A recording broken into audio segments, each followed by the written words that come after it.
give it a few seconds and 16:09 Mac probably. Well, Weldon, Okay. go ahead and make it full screen if you want. I'm going to be shifting back and forth, so it's kind of easier for me this way. So, okay. All right. So, welcome everyone to the last talk for today. I'm going to be talking about a cybersecurity simulation portal. So, a little bit about me. I am a research associate faculty in the CSE department at West Virginia University. My research areas are cybersecurity, and I'm also a huge fan and advocate for open source software. A bit of a late bloomer, at least in the faculty world. I didn't get my MSSE until 2016. In my previous life, though, I spent about 20 years as a Linux or Unix sysadmin. Grew up in central PA, Harrisburg, that area, if any of you are familiar with that. But most of my adult life, I have lived in Morgantown, West Virginia, but I did have 1-year stints. One was in the Raleigh-Durham area during the whole .com boom of 2000 and the crash that came after it. And then a 1-year stint in the San Francisco Bay Area while I was getting my master's in software engineering. So, introduction. As we're all, I think, pretty much aware at this point, the need for cybersecurity professionals is very well documented. There is a huge shortage gap. You know, every company I talk to is like, how do we create more people? We want to hire all your students. You know, the unemployment rate is 0 or negative, depending on how you look at it. So I think, you know, we're all pretty aware of the need. So we need to create more cybersecurity professionals, but training them is going to bring in, you know, challenges. You know, in my opinion, cybersecurity is a doing thing. And so unless you're putting students in like real world experiences, you know, it's not really going to be that effective. You can talk about like ports being open, closed, and filtered, but I think until someone runs the scan in real time, they don't really get that.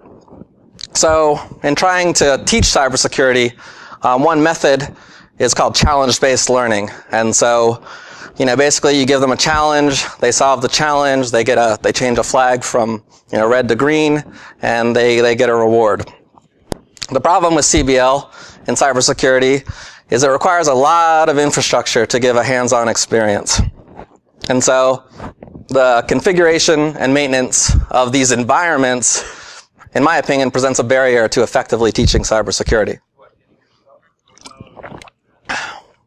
You know, me being a sysadmin, I was capable of setting these environments up, but it was becoming a real pain setting up these test environments for competitions. You know, it'd only be up for like a day or two, and then you tear the whole thing down and set it up again. And so that was getting really old really fast.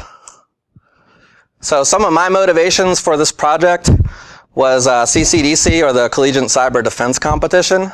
And that's an inherit and defend competition where students, like teams of 8, are given a set of boxes that will simulate like a corporate network or a hospital, and they are given an administrative access, and then their goal is to inherit these systems and then defend them against attacks, as well as complete injects, like maybe you'll have to add 100 email accounts to your Exchange server, or things like that.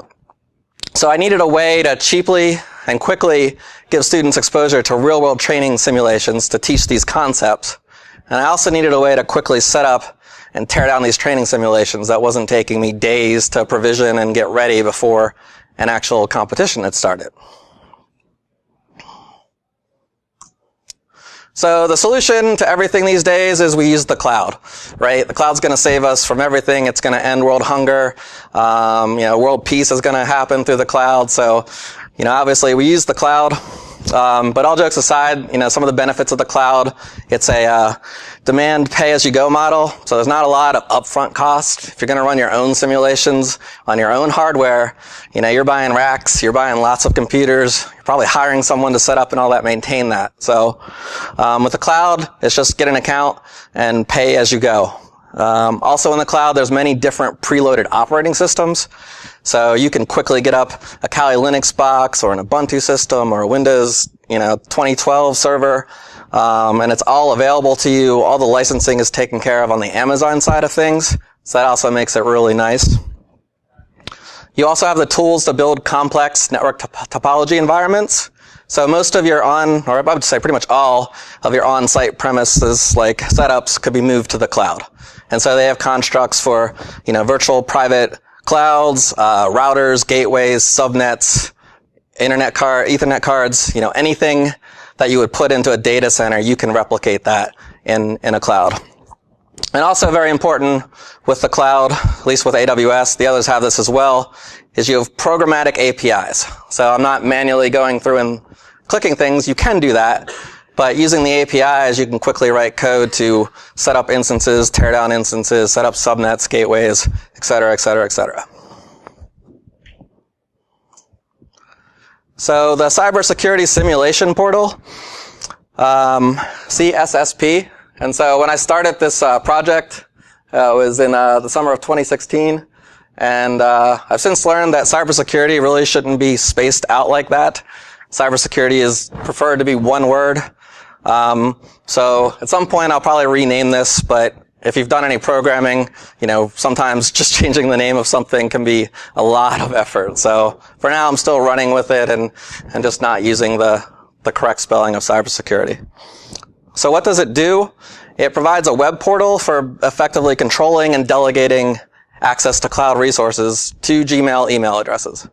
So kind of like an entitlement granting engine. I can create an instance and say, this Gmail address can have access to it. It's written in Ruby on Rails, and then Amazon Web Services has a Ruby API, so I'm able to talk to AWS that way using Ruby.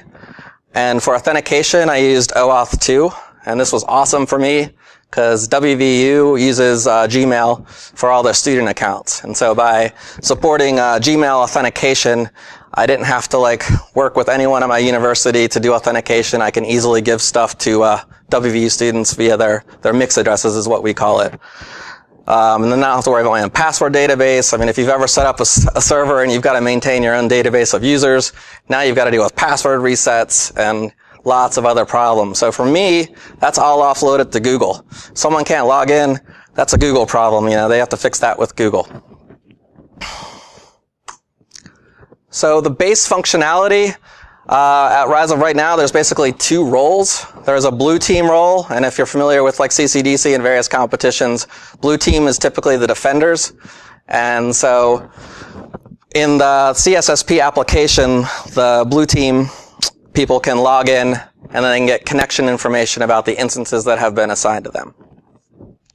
The admin role can create and delete instances, and then it can associate or disassociate instances to specific email addresses or users. And here's a simple picture of what the environment. It's pretty flat as of right now. I have one VPC. I have one blue subnet. The blue instances then live in the blue subnet. There's a blue route table. I do have one global security group. So in Amazon speak, security group, think of it as like a firewall. You can basically allow certain ports to certain internet addresses or use sitter notation. So I have a global sort of security group for the entire environment. And then if you're going to talk to the internet, you need an internet gateway. And then the internet is outside of that box. So conceptually, that's the environment. Very simple right now. Hopefully over the years it will evolve. We'll talk about that later. So for identity and authentication management, I'm using Devise, and that's a Ruby gem, which is really good for identity and authentication. And then they have a modular plugin interface. So there is a plugin for Devise that lets you interface with OAuth 2 and Google. And so as I said, this allows blue team users to log in to my application with their Gmail credentials. The beauty of that is I never see the login. I can't sniff out the passwords that are being sent to me. And you'll see later in the demo kind of how it redirects you to Google and then back to my application. And then, as I said, it allows the admin role to then give access out to associate instances to their email addresses. So a little bit under the hood of OAuth 2, if you're not familiar with it, it's getting used a lot more. You're seeing more sites where you log in and then you can use Facebook or Twitter or Google as your backend for authentication. So with OAuth 2, you have the identity provider, such as Google. You have the relaying party. Typically, that's you, the developer. And so typically the way this works is you register a developer level account with whoever your identity provider is. So I registered a developer account with Google's API console. And you need to register with them, and then you have to give them just a name that's anything you want. And you have to give them the application URL, and then what's called a callback URL. So basically, when they come to your app, they go to log in, they're sent to Google. Google processes it and then sends back a callback URL, which comes back to my application. And at that point, Google sends me the email address, and I think we have one more identifier that we capture. There's a couple attributes that you can capture on the user that Google would send back to you, but in no way could it be the password or anything like that. For me, I just want the email, so I basically get the email address and I load that into a local user database and use that for the system. So when you register with the IDP, they give you secret keys to basically authenticate to Google so that Google knows you're not just some random person trying to authenticate against them. And then you take those secret keys, you sort of drop them into your application, and then there's like 4 different grant flows for OAuth 2. The one I'm using is the client credentials grant flow, and so this is basically the client gives credentials, and I get sent back a mail email address and maybe an identifier of some sort. So, and that's kind of what I said next in the next bullet point, though.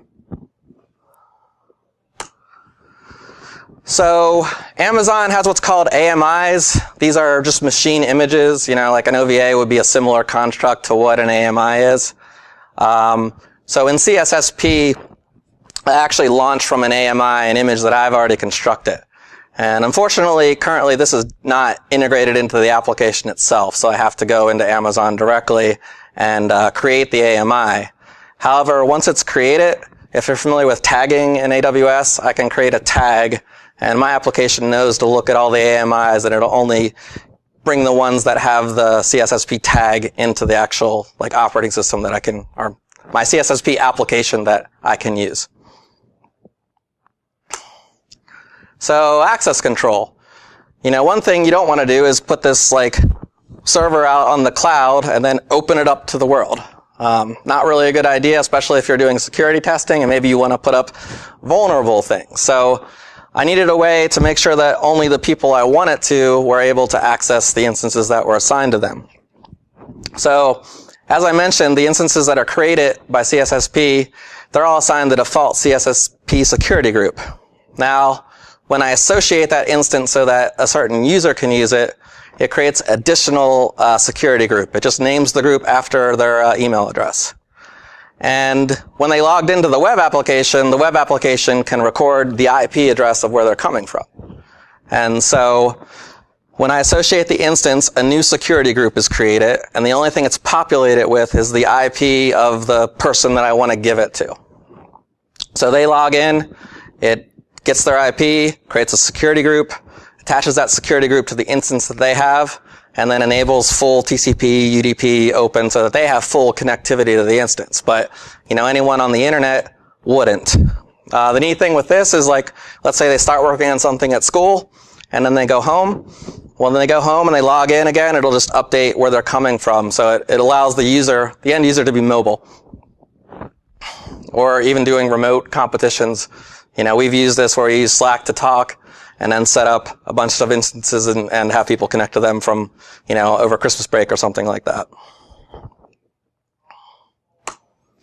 So these may be a little out of date. Amazon keeps updating their prices pretty frequently, but the costs are pretty compelling.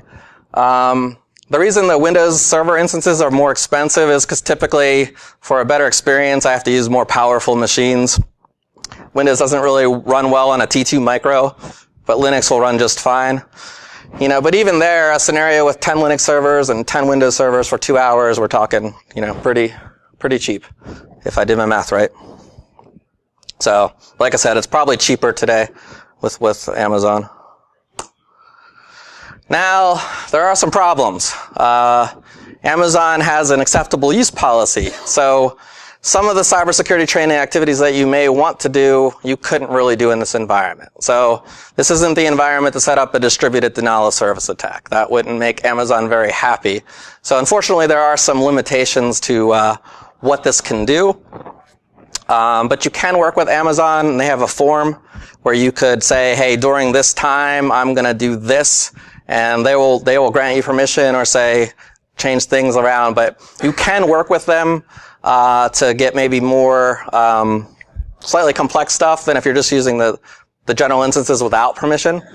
So they have a link to their this security penetration testing thing where you file a request, you describe what you're doing, and they'll come back and say, yeah, that's cool, go ahead, or no, we have issues with you doing this or this or this. All right, so enough build up. We're going to go ahead and kind of try to launch the application and demo it here live, if all goes well. So live demos are always scary, but we're going to give it a shot. So before we had started, I built a AMI that already has my application built in a Docker container. And so all I have to do to launch it is pick my AMI, and I have a CSSP host AMI.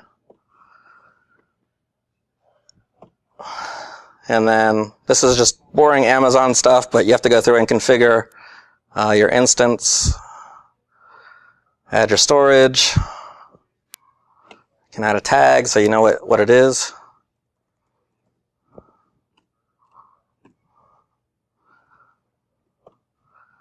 Now, I already also created an existing security group. So I'm going to apply that. And it's complaining because I have port 3000 open to the world. Nothing's running there yet, and it's only going to be up for an hour, so hopefully I'll be all right. And then this is all just Amazon stuff. I'm not really here to teach you about Amazon, but this is how you set up an instance in EC2.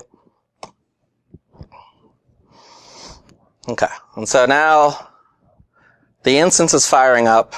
One thing I do have to check is to make sure that I can access this instance. So earlier I was coming from a different IP probably than I am now, so I just want to double check that really quick.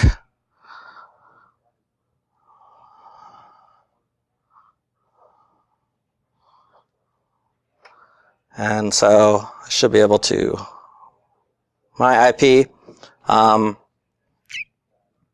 save. All right, so now I should have SSH access to my application host.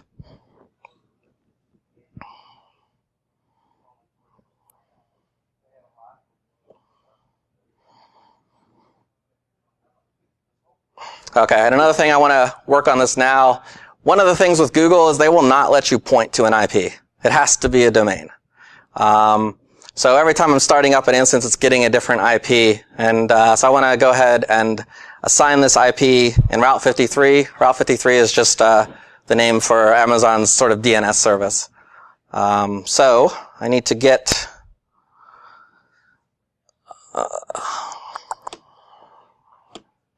the IP of my current instance.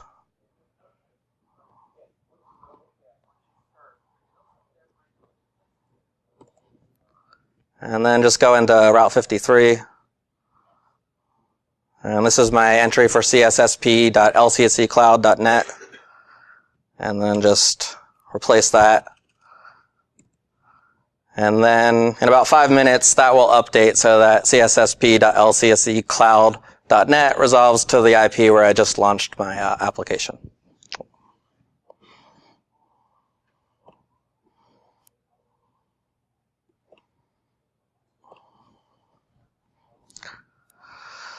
Okay, so the idea here is this is supposed to be really simple, something you can just pull down from GitHub, set a couple of environment variables, and you're up and running. So these are only things you need to set before you run the application. You have to have an AWS access key, and then the secret part of that, and then a Google client ID and a secret for that.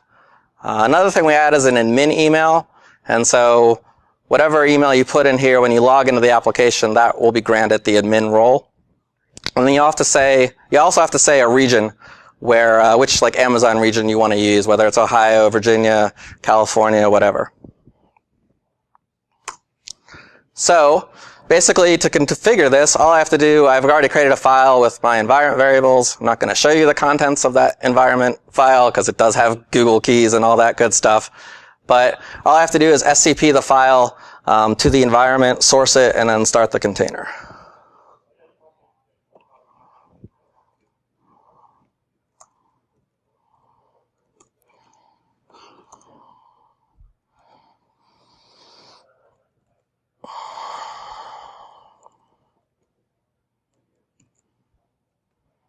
Actually, I'll make this a little bigger for you. Sorry.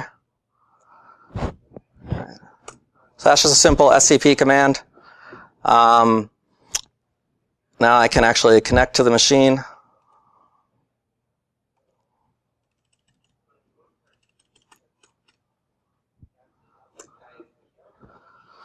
And you have to use SSH if you actually want a console. Alright, so now I'm into the system. My environment file is there. So I will source it. So now all those environment variables that I told you about, they're all set now. So now I can jump into my application. And this is deployed as a Docker container. So I already ran the build container script. So that's done. So at this point, all I need to do is run my container. And now the application isn't running yet, but I'm sitting in a Docker container in a root prompt. So one thing, if you're going to run the application, you need a VPC. It's a virtual private cloud where your instances are gonna live. Now, before we start it, I created one. So what I'm going to do is delete the old one and then show you how I actually create the whole VPC.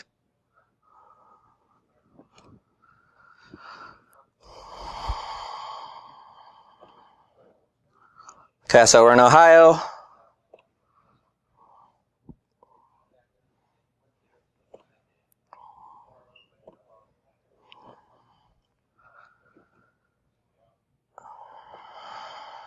So here you see this is the CSSP default. This is the VPC that I'll use. And we identify that again by tagging. So you can tag a VPC. And so basically my application just looks at that, looks for the VPC that has the CSSP tag and uses that. So I'm going to go ahead and delete it.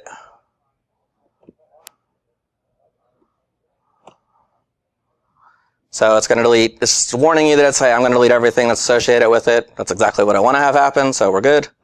So I delete it. And we're good. Okay, so now in the application I have some AWS scripts. So I'll run my initial setup script. And so this is authenticating, again, because the environment variables pass through, and so that's how all the keys work, and it doesn't look like you're typing any passwords or anything like that. So this is just some Ruby code we wrote using the Amazon API, and as you can see, it's setting up the VPC, it's setting up all the security groups I need, the blue subnet, the gateway, et cetera, et cetera, et cetera. So just some Ruby if you want to take a quick look at what coding with the API looks like. That's just a quick sort of snippet, so fun stuff.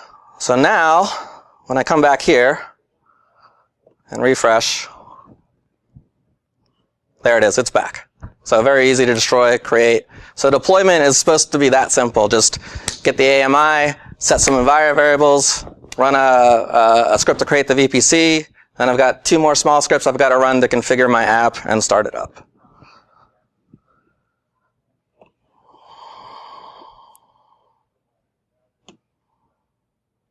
Oops.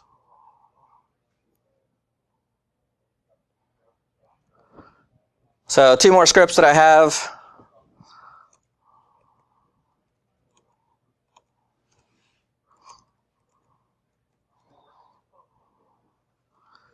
So this is a simple setup script. If you've ever had the pleasure of working with Ruby on Rails, it's a lot of fun. It's a little tongue-in-cheek. Rails is great when it works. Sometimes you have an abstraction that you don't understand and it's expanding something, and that's when I hate Rails.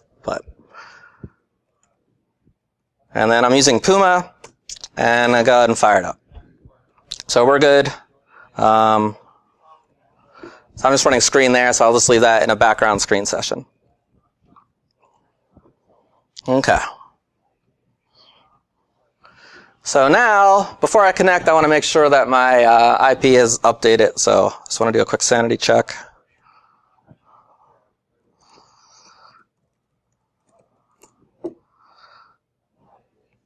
I guess we'll just find out if it works, so we'll do that.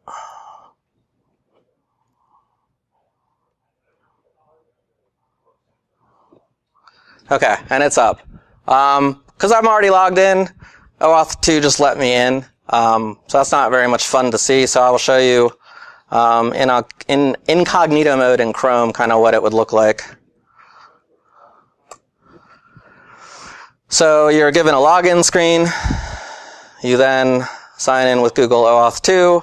That then takes you to Google. And then from there, you would log in as you log into Google.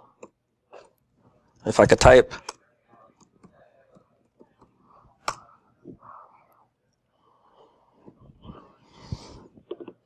And then we have multi-factor authentication, so I'll need an app. Second. But this is cool. So if your organization has MFA and stuff, then like if you're using this for authentication, it's going to go with it.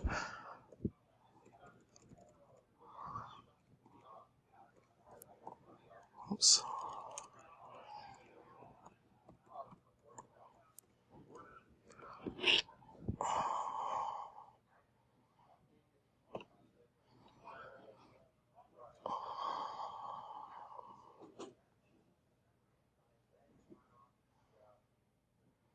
Login request, so it's giving me the callback URL, sending me back to my app, and letting me in.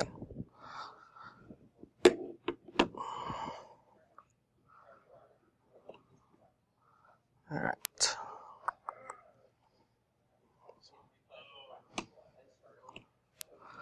Okay, so now for the demo, I'm going to log in as the admin user.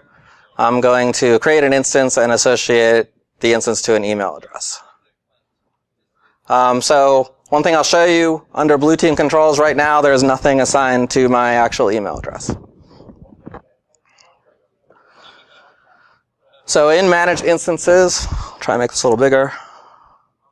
So basically, it's any AMI it finds, it's going to put in a nice pull down for you. I only have one, so that's all I set up for this. And then you can change like the type if you want. T2 Micro is fine for this demo, so I go ahead and create the instance. So now it called the API, it launched an EC2 instance, it's telling me the type, the image ID, the status is pending, and so also from the app I can stop and start instances or terminate them.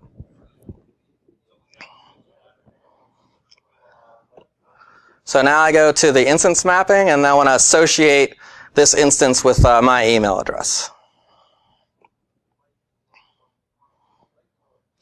So right now I only have one of each, so it's pretty easy. But if you had multiple users logged in, you'd get a pull down.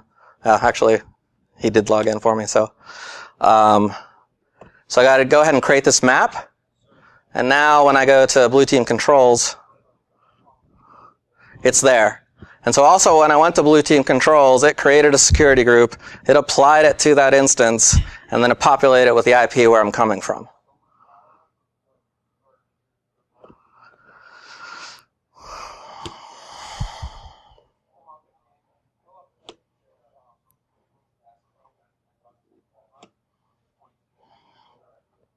So you can see, or maybe you can't because it's too small, but let me try and get down there. Down in this area, you see there was a second security group that was at it, and I could go ahead and click on that and look at inbound. And so basically it's just open all TCP and UDP to the IP of where I'm coming from. So now, as a Blue Team person, I can show the instance. And so it's just going to give me some information I give both the public and private, because sometimes if you're talking internally, you've got to use the private IP of the internal interface for the AMI, not the AMI, the instance. But you've got to use the public IP to get to it in the first place. So this is set up to be a very simple basic challenge where I enable a root login to a box, and the challenge would be simply to disable root logins and create another account that's administrative. Kind of a basic cybersecurity exercise, but you could build out AMIs as complex as you want and then just launch them, as many as you need on demand for people. All right, so I'll take my connect string.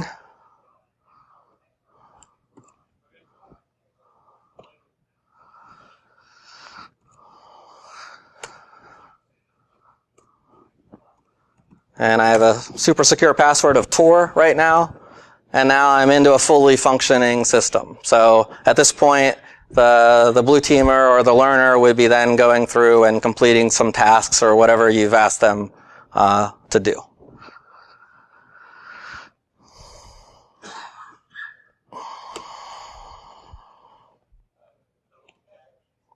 So yeah, basically these are the injects. If you're used to CCDC, that's just speak for a task that you have to complete. So the injects for this would be change default password or disable, probably would be better, and disable the root from being able to log into the system, and then change password for the Ubuntu user. It's kind of funny because Amazon makes their images pretty secure, so I had to launch one of their Ubuntu images and make it less secure so that I could have an effective challenge.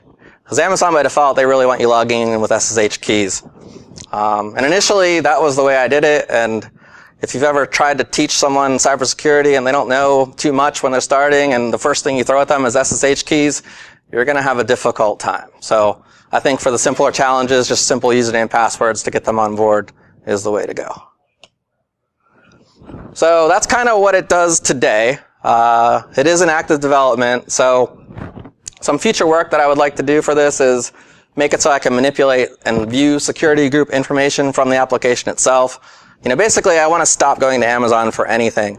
And I want to be able to manipulate my AMIs from within CSSP itself. So I should be able to take a running image and say, create an AMI from this.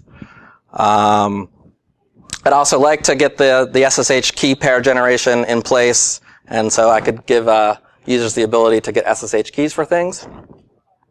Another big problem is there's no automatic shutdown of the images.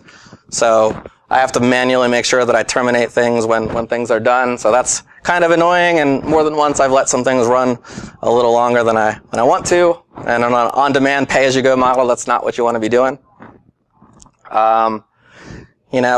This only does single machines right now, and that's cool for a lot of things, but for training you'd want more of a network with a mail server and a database and a web server. So I've thought about interfacing with CloudFormation or something that would let me deploy sets of machines to users as opposed to just one. So maybe in CloudFormation I could make different templates and then quickly deploy them. As you saw, the deployment's still not quite as nice as I want it to be. There's still some manual steps, so anything I can do to simplify the deployment. And then, my dream is to get this to the point where I would release it as an open source project. I really target this for if you want to teach cybersecurity and you don't have an infrastructure, you can't build that out. Hopefully something like this could bootstrap a program. You don't need barely any money. All you need is an Amazon account and this code. You need some money to pay for your, Amazon usage, but, all the stuff that you'd have to do this on site, you don't have to worry about it. So, I'm hoping that this could spread and help, educate and fill this obviously knowledge gap, not knowledge gap, but employee gap. We need trained professionals in this field. And that's it. So any questions? And if you're too shy to ask now, that is my email address that you can send to me. So any questions? All right, then. We'll wrap up quick. And thank you all for your time.